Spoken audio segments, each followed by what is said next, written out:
You know, as teachers, you are inherently a hoarder because you see something and you think, oh, that'll be handy. You know, when I was in training, one of the things that my university tutor wanted to see was the displays that I had produced. And so for our kids, how empowering is that to say, you can do your best homework on your bed. You can do your best essay in the kitchen. Like, it's fine as long as you're working. We're forever telling children, don't rock on your chairs, put your chair on 4 legs, put 2 feet on the ground, take your leg from underneath it, because that's what we think we should be telling them. So obviously we've spent such a long time working on your spaces across the school. Today we've been finishing off the sort of lower year group, so 3 and 4. We've already done 5 and 6, and the beauty of coming back to school is to be able to sit down with you guys and find out about what you think of the rooms, how the children have been in the rooms, how the staff have felt in the rooms, and to really hear firsthand like what it's like to live in a therapeutic classroom. Now we know that the ethos of a therapeutic classroom is different to that of a normal standard classroom, and that's why we have sofas in the rooms and cushions and blankets and areas the children can move off to and things.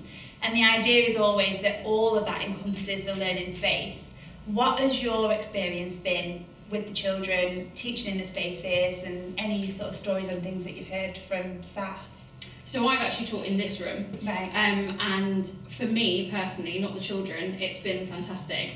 I can't sit still. I have to be moving around. I have to sit in different places at different heights, or be on the sofa, or be on the floor, and take my shoes off as soon as I come in. And so for me, it's been great because I can stand at the high table, or I can go and sit on the sofa or on the floor. And it's made that more natural for the children to do it as well. So they feel more comfortable that they can come in and take their shoes off, and if they want to lie on the floor to work, they can, and they can be productive in their own little space. So for me, as a benefit, fantastic, but also it's modelled it for the children, so it's made it more natural for them. And I think that's really important, because for me, like, we don't want to continue to send this message to kids that you can only learn if you're sat on your table with your shoes on, sat upright or cross-legged on the floor, which is such a thing that we ingrain in our kids. You've got to be sat in a beautiful circle and you've got to have your legs crossed. Actually, why can't you be sprawled on the carpet or on a sofa or on a beanbag or whatever it is? So seeing that firsthand for you, have there been like any children that you think actually like this has been really helpful for this particular child, and maybe I got more out of this child learning wise than I would have done had we have done it the conventional way? Certainly, I had, we did the first classrooms over May half term, and when we came back and the children saw it, a couple of days in I went into a Year 6 English lesson, and there was one young man sitting on the sofa and he sat cross-legged, and he had the coffee table in front of him, his water bottle was on the coffee table, and his reading comprehension that he was doing was on the coffee table. He had his work on his lap on a clipboard, and he'd finished his reading comprehension far quicker than he'd ever done it before, and he was really proud of what he'd done. You know, and I went and sat next to him and I had a chat, and he said, this is just brilliant. And I said, well, what's so different about it? Okay, you sat on a sofa and you've got your legs crossed. Why is that different for you? And he said, well, just because I don't feel like I'm under pressure. I just feel like I'm comfortable, a bit like I am at home, and I can just do my best. No. And I just thought that was in child speak. You couldn't want anything more than that, because the conventional classroom is exactly that. It's rows of or tables of chairs, hard plastic or wooden chairs, generally speaking, that force you to sit in a certain way. We're forever telling children, don't rock on your chairs, put your chair on 4 legs, put 2 feet on the ground, take your leg from underneath you, because that's what we think we should be telling them, and that's how we've been ingrained to tell children to behave in a classroom. But actually that's not what children are designed to do. And certainly when I think back to when I was growing up, I never did my homework at the beautiful desk my mum had bought me that was in my bedroom. What I chose to do was to sit in the living room, sprawled horizontally over an armchair like that, with my legs dangling down here and whatever, and a tray on my lap. And I was far more productive in that environment. And I had this wonderful desk set up in my room that I never touched. That is so true. Like, so when I write my magazine articles, I have a dining table, obviously lower than this, and I'll have my laptop on it, and I'll have my chair, and I'll have my legs up, like crossed on the dining table, and that's how I work in this weird skew-iff position. And I think, like, I wouldn't be able to produce my magazine articles in the same way, the fluidity of the way that I write, like the thought process as it comes to me, if I was made to sit at a tiny table next to X amount of other chairs, like in uncomfortable shoes. I've always got cosy socks on, like I don't care what the weather is, because that's how I learn, that's how I write, that's how I'm productive. And same as that young boy, like we don't just work sat up at stuffy desks. Even the people in the highest offices in the highest buildings are starting to realise that they can't productively work just at desks. And so for our kids, how empowering is that to say, you can do your best homework on your bed. You can do your best essay in the kitchen. Like, it's fine as long as you're working. Yeah, and I think the other thing that I've noticed as well is when the children come in the mornings is where they choose to go and sit, or which part of the classroom they choose to go to. I think that gives us a bit of a check-in to where they are emotionally without them ever having to say anything to us. So, you know, you watch the children that head straight for the sofa, you straight away you're thinking, okay. Whereas the ones that tend to come and sit at the high tables, you can almost see on their faces they could take on the world. They're ready to learn. They're ready, they're up high, they're ready to be seen, they want to be part of it. And that's something that I had never thought would be a factor in any of this. I'd never even considered that would be a clue for us as to how they are that day. Yeah. And you had one of your girls, didn't you? Yeah, one of our year sixes who had a wobbly weekend and on the Monday morning came in, but was able to self-regulate and self-soothe herself by taking a seat on the sofa, wrapping up in her snuggly blanket, getting out her homework, doing all her checks that she needed to do, but feeling that security and safety and kind of emotional support within the classroom. So she didn't have to sit at a cold, emotionless desk. She was able to kind of help herself in that as well. So that's been really good for lots of our children, older and younger. Yeah, and that's it, isn't it? It's about managing your emotional state. And we all have tricky mornings. We all wake up and we don't want to go to work. We all have that. That's part of being a human being. And actually these rooms are designed to be able to say, that's fine. That's how this room is about learning. And part of learning is English, maths. Part of learning is also, how do you manage when you feel a little bit unsettled? How do you manage when you're a bit stressed? Well, you manage that by sitting on a sofa, snuggling up, reading a book, having 5 minutes, talking to someone you trust. Yeah.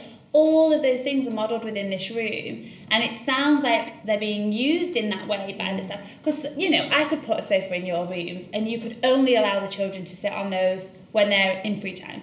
Really, I've got no way of managing and knowing that they're using it in a therapeutic way. But what you're saying is you've really embraced that as a school. Yeah, I think we have. And one of our learning values, is resilience. And you can only learn to be resilient when things go wrong. Yeah.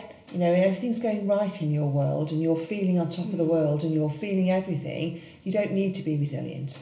And, we talk about resilience a lot in terms of keeping going when we're finding something difficult or we, struggle. But actually resilience is also getting yourself to school when you're feeling tired. Yeah. Or if you're not feeling 100% but you're not really well enough to not be at school, getting to school and knowing that they're coming into this sort of environment, if you are having one of those mornings, helps them, I think, to get into school, to come, to function, to have the sort of space where they think, well, I can get through the day because if I need to sit on the sofa all day, I can sit on the sofa all day, and we hopefully we will see. We haven't had them long enough to be able to look at the data, but hopefully we will see an improvement in attendance data and things like that as a consequence of it. Yeah. But we haven't got the length of time yet to be able to actually look at that. But I'm fairly confident this time next year we will see a difference. We've certainly seen a difference in individual children as they've presented with their own emotional needs and things like that. So some of our younger pupils who would have exited a classroom or would have had some kind of emotional outburst, have had places to go. So sofas, we've built little teepees, we've had safe spaces and calm spaces within the classroom, and they've been able to self-regulate much better within the space, with the support of a member of staff, perhaps one of us popping down to just kind of check in and make sure they're okay. But that's been really, really good to see, hasn't it? I think also that's been really helpful with the staff for them to see that this approach and the course and everything that we've done isn't something that's niche or specialist. Yeah. This is something that everyone will dip in and out of. And I think when we first looked into this and the word trauma came about, a lot of people immediately were like, "Ooh, we're a lovely little prep school. We don't need to worry about anything like that." But actually, trauma is something different to everybody. Totally. And whereas trauma traditionally used to be something that was a physical, act that had happened, years and years and years ago, now we realise that that isn't the case. It's not something physical and the effects from it. There's lots of different types of trauma, and it can be temporary and it can be permanent. And allowing things like that to happen, where our staff can see that that child was in that frame of mind at that point and accessed what they needed to access and then came out of it, shows that this is something that is accessible for all of us and something that's important to all of us, and that all of our children will benefit from as well. It's that thing about mental health, isn't it? Like, it's the same thing when you say mental health to people, they're like, "Oh, mental health, does that mean there's a diagnosis problem?" Like, well, no, our mental health is just how happy and well our minds are. How are we thinking? Are our thoughts positive thoughts? Are they negative thoughts? Are we resilient in our thoughts? Are we defeatist in our thoughts? Like, all of that links to mental health, and sometimes it's about lifting that veil off and going,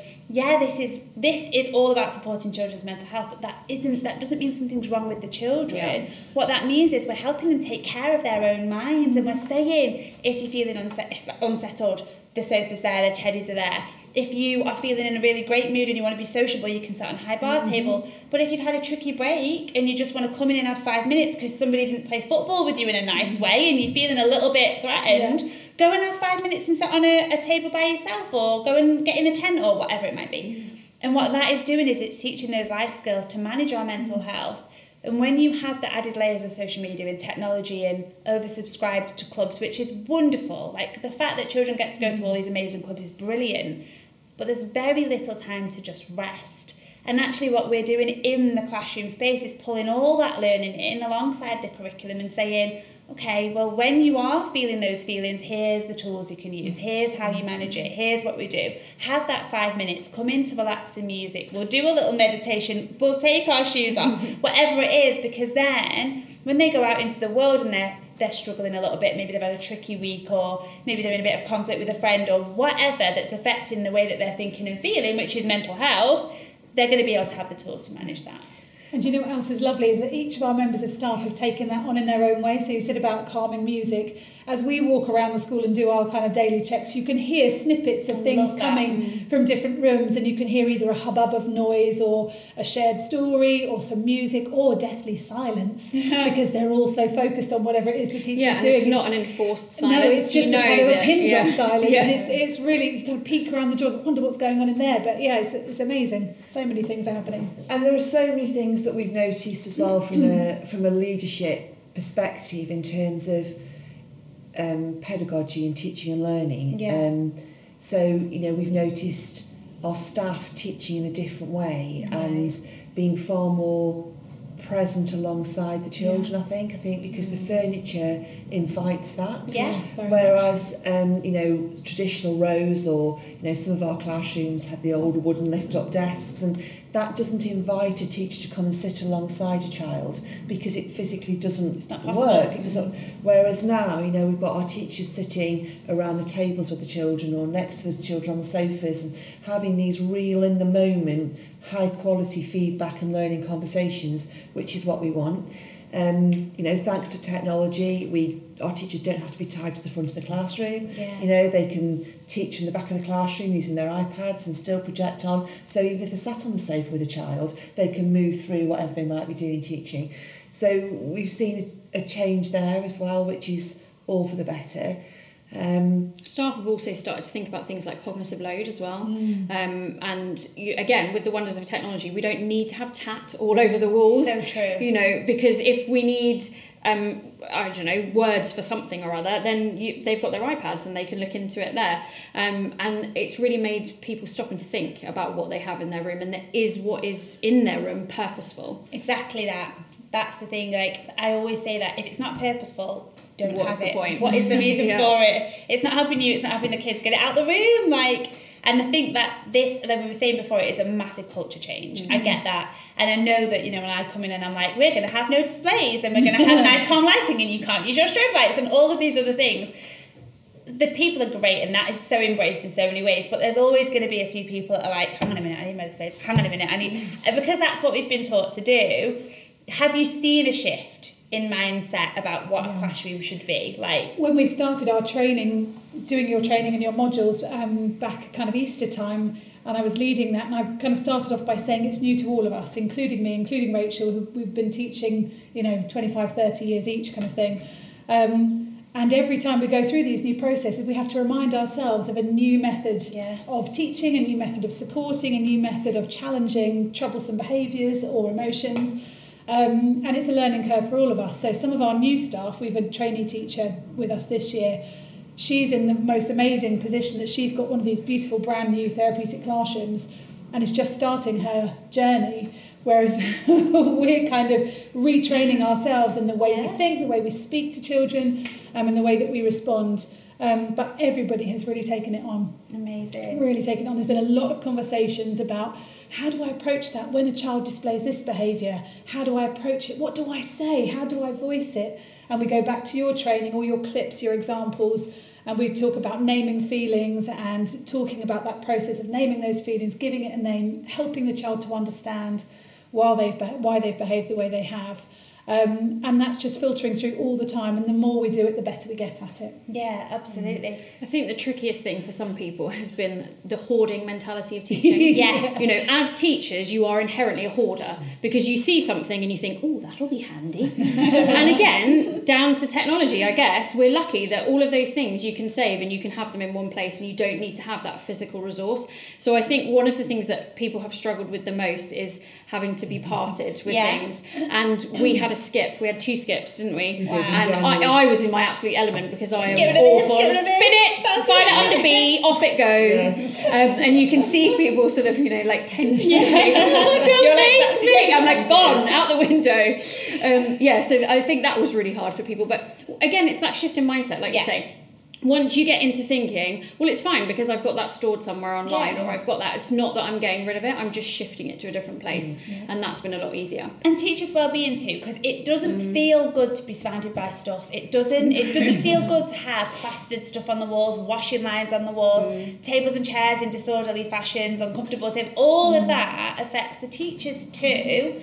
And I think that whole kind of purging of the old and bringing in the new and saying, actually, the spaces can feel calm and can feel collected, and what maybe you envisioned to be a really lovely workspace before could actually look like this. I feel like for them, so many teachers say to me, I feel calmer, I don't shout as much, I'm like, my tone of voice is much better in the day. We've experienced it walking around school. You walk into the classroom and you, like Rachel said, you find a group of children with their teacher at the table, and it is proper teaching and learning happening, some really good discussion, togetherness, working collaboratively, but everybody is in a much more relaxed frame of mind. I mean, we started way back in October last year, before we were working with you. We started in our nursery reception by stripping out all the very bright colours that you traditionally see in those early years, replacing all the furniture with pale wooden furniture, only having muted tones on the backing boards,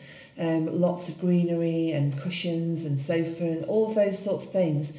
And we noticed immediately when the children returned from October half term, with our youngest children who are 2 and 3 years old, the way that they engaged with the practitioners and the space and their learning changed. They became calmer, they engaged in conversation with their practitioners for longer. And what I thought was really interesting was that when you went and observed them, you found them going and seeking out activities for themselves far more effectively than they were before. And it was almost as if when we had all this stuff and all this colour and everything going on around them, they couldn't see the wood for the trees. Like you can't think in a straight line. And when you go back, and so that prompted me, I'm a bit of a geek for research and reading and digging, and I see something, I observe something, I'm straight into the Google Scholar and trying to find, okay, what's going on. And then I sort of went and did some reading about young children's brain development, very young children, and how much cognitive load it takes to process sensory stuff. So they were using cognitive load that we would want them to be using for learning and playing to be able to process colour and this dangly thing here and that bright green table over there and all of that. And I was like, oh, right, okay. So that explains why I've seen the change in behaviour. And really, really interesting. And I think the same with displays. Again, we've been brought up, you know, when I was in training, one of the things that my university tutor wanted to see was the displays that I had produced, and you know, were they double mounted? And double backed. You remember those days? Pin pushers. Everything had to be double backed. Everything, the board, and then the stuff on the board. And the stuffed animals was on my list. And you know, how many things we got hanging from the ceiling. And I remember in one classroom I did a Monet display, and there was the Monet's bridge like across the corner of the classroom, and this was so much part of what was deemed to be good teaching. And you were a good teacher if your classroom but actually like nothing to do with teaching. But actually it's got nothing to do with teaching.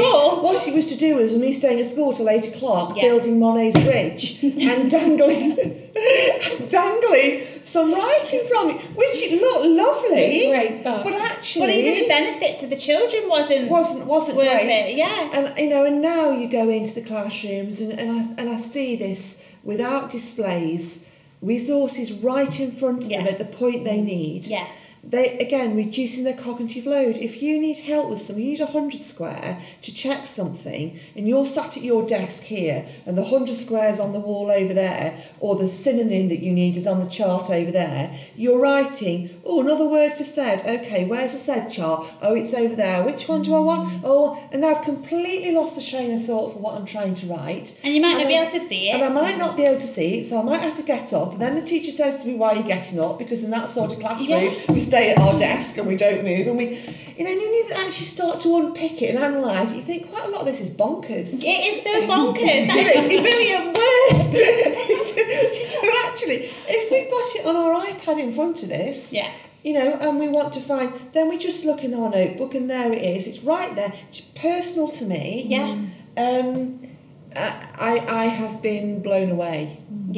I think that whole thing is so true. Like, if I often say, and I said this in the training, if we look at the different strands, so like if you look at social media and technology, what are we doing to our kids? We're bombarding our kids, so they look at their phone and it's going bombarding with different things. You scroll, you swipe, you whatever, and it's all different pictures and it's constantly refreshing. That's like so much information when all you did is go on to check your message, and then you're getting notifications and things. So in that state, you're in this hypersensitive state, aren't you, of overwhelm, because there's all these things, and highly stimulated. And then you move it across, and we look, and obviously I'm a child and trauma specialist, so, and I've had my own experience of trauma, so trauma is a big thing to me. Like, children who are struggling with all of those things that you were talking about before are so important. But again, in living in that world, you're bombarded constantly with stress. It might be that, you know, and I know that this doesn't apply here, but it might be that, you know, you've got children who are living with a parent who's drunk like I did, or, you know, my dad was depressed. That was really tricky. So you're being bombarded by, in real life, all of these different things that are hard for you to navigate. And then they come into the classroom, and the classroom just replicates those same things. So nowhere in a child's life is there peace, is there calm, is there that time to have that, like, just straight line thinking. And actually what this does, and what the approach is doing, is going, that's all of that is noise. And actually, let's strip away the noise and let's get our brains back, and let's be in charge of what we think and our conversations we're having and all of those things. And it's almost like a silent helper that we don't realise is actually making a massive impact, but it is, in exactly the way that you've just described. And I honestly believe it's the future. I really believe as the world gets noisier and noisier and noisier, our classrooms have to be like this if we're going to expect any learning from our children. I think as well, you know, we talk about learning. Children can only learn if they feel psychologically and emotionally safe. 100%. And I say this all the time, I feel like a broken record. And because in order to learn, you are fundamentally making yourself vulnerable, because you're trying to do something that you've not done before. And we can all do what we know we can do, that's easy. But every single day we bring children into a classroom to put them in a place of the unknown. And a couple of years ago I started my Masters, and I hadn't done any sort of formal academic study for a long time. And one of the most powerful things about me doing that Masters was not actually the learning that I got from it, although that was very useful.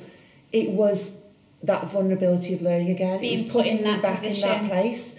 And I remember really clearly tweeting after I'd submitted my first essay about how I actually felt physically sick because I had submitted a piece of work that I'd poured my heart and soul into for somebody to pass judgment on. And I said, as a school leader, to be back in that place was so powerful because that's what I do to children every single day. I ask them to put themselves out there, to do something they're not sure about, and for somebody else to judge it. And if you don't feel in a place where you trust and you are emotionally secure, why on earth would you do that? So you will always go to what you're fairly certain you can do. And what you're fairly certain you can do, you're not challenging and you're not pushing the realms of where you could possibly be. And I hate the word potential because it suggests that there's a limit and we'll get somebody to a point and then they stop. So I don't want to use that word, but we want our children to just grow and therefore be safe, to take risks, to get it wrong, and to be in an environment where that's because they're physically comfortable, emotionally comfortable, whatever it is, where that's okay. Doesn't matter, and you're safe here. You're safe to make a mistake. You're safe to talk to us. You're safe. And this environment encourages safety. I think that is such a powerful and important thing because I often talk about emotional safety, but when we say you're safe in school, I think people think of the physical things. They think of our, safeguarding, they think of our notices on boards and all of the things that we do to keep the children physically safe. But we don't have enough conversation about emotionally safe learning. And actually, like we've done in the course, it's all in the teaching, if you are not feeling emotionally safe, i.e. if you're feeling self-conscious, if you're not feeling confident, if you have intrusive thoughts, negative thoughts, if you struggle with anxiety, there's so many things, and it can be those things, and it can be all the way up to feeling like you really aren't safe because you're going home to an unsafe environment, which again is my trauma background. Now, when that's the situation and you come into a school, your brain is not in a place where it can actually learn. Your brain is in a place of survival, even if it is just anxiety, feeling anxious. So what your brain will naturally do is then go into fight, flight, freeze. So you will try and avoid the difficult feelings by leaving the room loads of times, going to get loads of drink of water, fidgeting, distracted. And this is what we see all day, every day, because kids are human beings and we all struggle in this way at times. When our brain is in that state, we can't learn. We have to be in our rational thinking part of our brain in order to learn. And what we're saying is the environment is a silent helper to get us into that emotional safety space where our rational thinking brain can come on. And then we can process, and then we can challenge, and then we can problem solve. So what we're doing literally is shifting children out of one part of their brain into the other part of their brain. And as teachers, if we can't get them in the learning part of their brain, they're not going to learn. Like, they're going to be distracted all day. They're going to be unsettled all day. They're going to have fights on the playground. That is part of the way that children act. So we need to be getting them into that safe part of their brain, which is emotional safety. It's so powerful. Now, before we finish the conversation, you were telling me about was it the head boy and the head girl on the final assembly? Yes, they talked about the classrooms, didn't they? In our prize giving. So we have a big prize giving at the end of the year, and the head boy and head girl have to speak. Right. And they write their own speeches. We don't get involved in that at all.